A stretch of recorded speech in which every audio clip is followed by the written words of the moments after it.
So as you can see, we still have a temporary solar array here, and the reason why is we are struggling with the permit process here in Southwest Florida. When Ian came through, we had winds at 150 miles per hour, and that's now the requirement for a solar array, and it's tough to find mounts that meet that wind requirement. So what we found is Iron Ridge does, and then there's a new one that Will Prowse just did a video on, and I can't think of the name of it. IntegraRack, that's what it is. The IR30 is what we're looking at. And those also meet the 150 mile an hour wind rating. But finding an engineer to approve them and put their stamp on them is really our biggest problem here. Our county requires that the engineer be specifically registered with the county or provide an actual ink stamp rather than something printed off the internet, so we can't just buy something that comes with the normal engineering report that everybody else uses. I think I found an engineer, so hopefully come Monday we'll start our permitting process and we'll be able to build our array.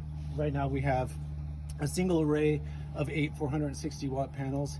We're going to be moving to 3 and then possibly 4 arrays of that. I currently have the rest of the panels in the garage. So that's where we stand in our permit process.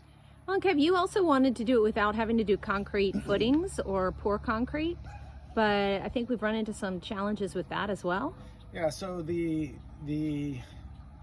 the IntegraRack, which does meet that 150 mile per hour rating, it has 3 different ways of mounting it. You can use a ballast, a weight ballast, like rock over the top of it.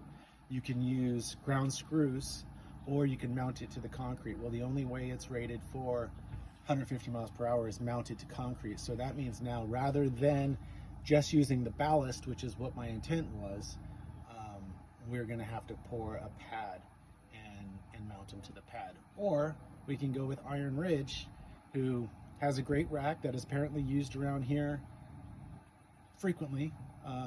The problem with it is it's just gigantic, and I don't want this giant solar array that lets everybody know that, hey, we got solar power over here.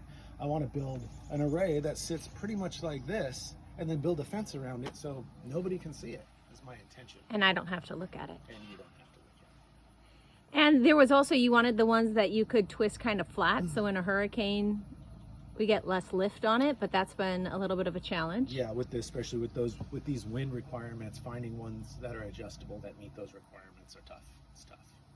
Yeah, if anyone knows of any, feel free to drop them in the comments for us.